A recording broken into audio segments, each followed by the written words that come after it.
ইসরায়েলের আকাশে ঝড় হয়ে বয়ে যাচ্ছে ইয়েমেনের হুতি বিদ্রোহীরা। ক্ষেপণাস্ত্র এবং ড্রোন হামলার মাধ্যমে তারা দখলদার ইসরায়েলের জন্য বড় হুমকিতে পরিণত হয়েছে। একের পর এক হামলায় ইসরায়েলি সামরিক শক্তির অহংকার ভেঙে পড়েছে। গাজায় ফিলিস্তিনিদের ওপর হামলার প্রতিবাদে হুতিরা এই অভিযান চালাচ্ছে বলে জানানো হয়েছে। সাম্প্রতিক হামলায় হুতিরা ব্যবহার করেছে প্যালেস্টাইন 2 নামের fission multi warhead hypersonic ballistic ক্ষেপণাস্ত্র। এটি পারমাণবিক বিভাজন ভিত্তিক বিস্ফোরণ ঘটাতে সক্ষম এবং একই সঙ্গে একাধিক লক্ষ্যবস্তুতে আঘাত হানতে পারে। এই ক্ষেপণাস্ত্র দিয়ে হামলার ফলে ইসরায়েলের আকাশ প্রতিরক্ষা ব্যবস্থা ব্যর্থ হয়ে পড়ে। হুতিরা দাবি করেছে তাদের এই অভিযান সফলভাবে লক্ষ্য অর্জন করেছে। শনিবার এক বিবৃতিতে হামলার দায় স্বীকার করে হুতিরা জানায়, গাজায় ইসরায়েলের গণহত্যা, খাদ্য সংকট সৃষ্টির অপচেষ্টা এবং ইয়েমেনের বিরুদ্ধে আগ্রাসনের জবাব হিসেবে এই হামলা চালানো হয়েছে। তাদের বক্তব্য অনুযায়ী লাখো ইসরায়েলি প্রাণের ভয়ে আশ্রয় কেন্দ্রে পালাতে বাধ্য হয়েছে। ইসরায়েলি গণমাধ্যমগুলো জানায়, ইয়েমেন থেকে ক্ষেপণাস্ত্র হামলার পর শনিবার সকালে সতর্কতা সাইরেন বাজতে শুরু করে।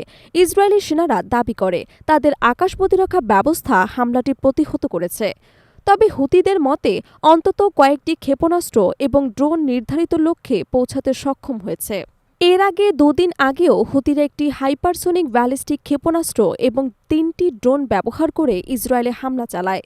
হুতি মুখপাত্র ব্রিগেডিয়ার জেনারেল ইয়াহিয়া সালেহ জানান, ক্ষেপণাস্ত্র এবং ড্রোন নেঘেব মরুভূমিতে নির্দিষ্ট লক্ষ্যবস্তুতে আঘাত হেনেছে এবং এসব হামলা সফল হয়েছে।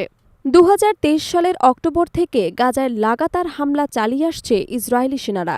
এ পর্যন্ত প্রায় 60,000 ফিলিস্তিনি নিহত হয়েছে বলে দাবি বিভিন্ন সূত্রের। হাজার হাজার পরিবার ঘরবাড়ি হারিয়ে শরণার্থী শিবিরে মানবতর জীবন কাটাচ্ছে। গাজায় ভয়াবহ খাদ্য সংকট তৈরি হয়ে দুর্বিঘ্ন দেখা দিয়েছে। আন্তর্জাতিক চাপ সত্ত্বেও ইসরায়েল তাদের আগ্রাসন অব্যাহত রেখেছে। হুতিরা সতর্ক করে বলেছেন, গাজায় ইসরায়েলি হামলা চলতে থাকলে তাদের অভিযানও থামবে না। এককভাবে হলেও ইসরায়েলকে শায়েস্তা করতে তারা সক্ষম তা প্রমাণ করতে এসব হামলা চালানো হচ্ছে বলে দাবি করেছে গোষ্ঠীটি। হুতিদের এসব আক্রমণ আরব বিশ্বের ভেতরে নতুন করে আলোচনার জন্ম দিয়েছে।